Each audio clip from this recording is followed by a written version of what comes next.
If you're anything like me and you bought a Nintendo Switch 2 or you're going to buy a Nintendo Switch 2, you're not really sure what to do with your Switch 1 after that. You could keep it, you could sell it. It's kind of a unique problem because all of the game cartridges and games that you have for your Switch 1 are going to run way better on your Switch 2. So it kind of begs the question, what should you use your Switch 1 for if you keep it? Before I start the video, I just want to mention that most people that watch my videos aren't subscribed, but subscribing is completely free and it's a great way to support my channel, and I upload new videos every Sunday. Here's the first idea I came up with. You could make your Switch 1 a dedicated living room / party console. You take your dock and you take your Switch 1 and you just kind of leave them in the living room permanently, and you might carry your Switch 2 with you or have it in your bedroom or whatnot. But in the living room, if you want to play Mario Party, where game performance doesn't really matter that much, you could play all sorts of different party games. You could play Monopoly or you could play Overcooked. And in those situations, the performance doesn't really matter as much. It's more about like the people you have and the game that you're playing. So that just makes it easy to kind of instantly start having like a party or community gaming moment if you have some people over, or if you have siblings or roommates, something like that. So that's my first idea.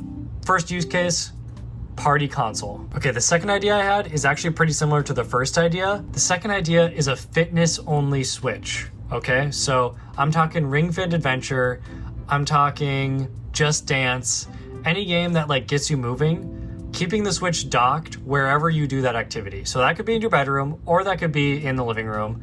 And you just have all of your games preloaded onto the Switch or the cartridges right there for those fitness only games. Those are games that you're probably not gonna be loading up on the bus or on the train or something like that. So keeping it at home and ready for fitness activities, so it's really easy to just jump right in whenever you have time. You could even keep a single app open on your Switch and just go back to the main menu, keeping it loaded at all times. So you could just instantly hop right back into your fitness whenever you have time. Okay, this next one might be controversial, but what about the Switch as a loaner console? Okay, so you could go as far as set up parental controls so that people can't make purchases on your Switch, but you could lend this to your girlfriend, you could lend this to a friend, you could lend this to your boyfriend, you could lend it to a sibling, an older or a younger sibling.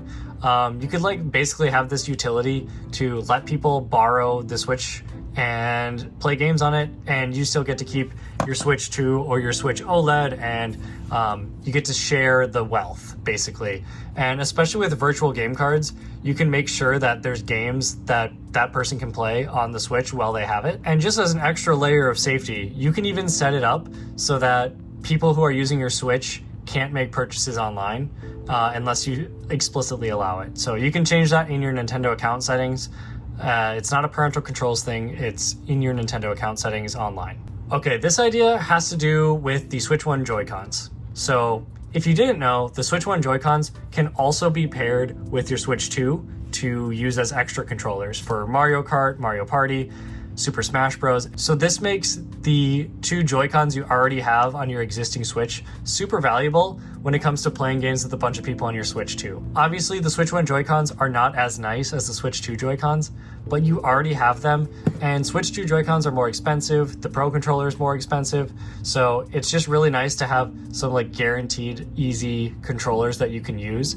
All you have to do is keep your Switch docked somewhere or plugged in charging somewhere so that your Joy-Cons are ready to go whenever you need them. You could also just get like a Joy-Con charging dock on Amazon and charge them in that, but I don't really see a reason to spend more money when you could just charge two of them on the device itself whenever you need to.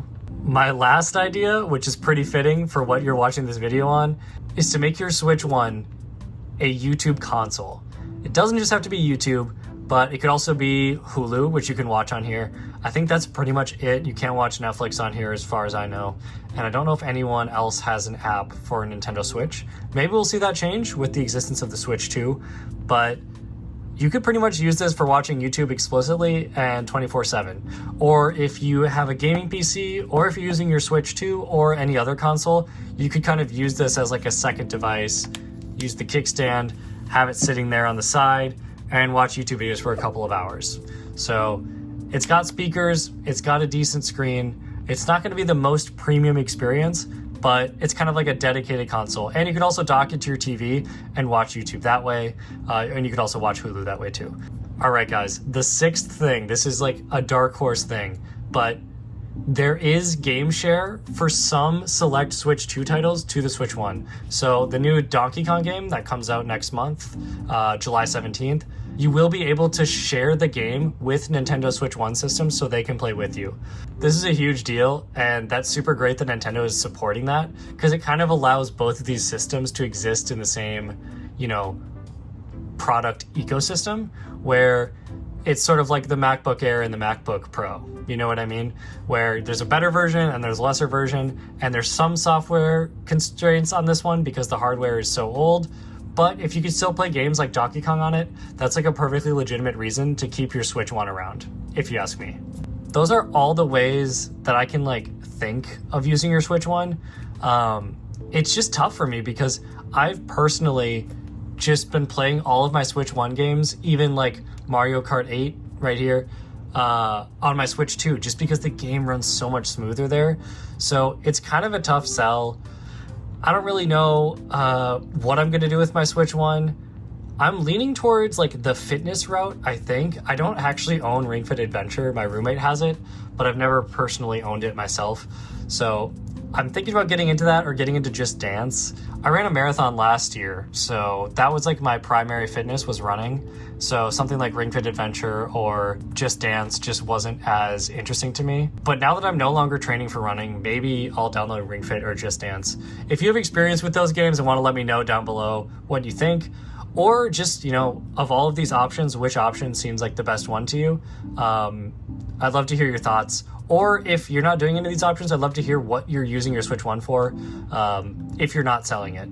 And again, you could just sell it for about $100, $150, and that would allow you to buy a game, or that would allow you to buy the Switch 2 itself. If money was a bit tighter, I probably would have just sold my Switch 1 for my Switch 2. I think that is still a very legitimate strategy to afford the Switch 2, and also maybe to get you a free game, something like that. Because again, a lot of the games that I used to play on my Switch 1, even though they're not even fully optimized or built for the Switch 2, they still just run so much faster and so much better. So selling your Switch 1 to buy a Switch 2, I think is pretty much the optimal strategy. Part of the reason I'm holding on to mine is to make YouTube videos about it. Otherwise, I probably would have sold it, but I'm going to be using it to make videos. That's pretty much all I personally am going to use this for. Just the load times are just not as good. But I could use it for fitness on any of my TVs in my house. So that's what I might do, but I guess only time will tell. Anyway, guys, that's all I got for the video this week. I'll catch you in the video next week. And until then, peace out.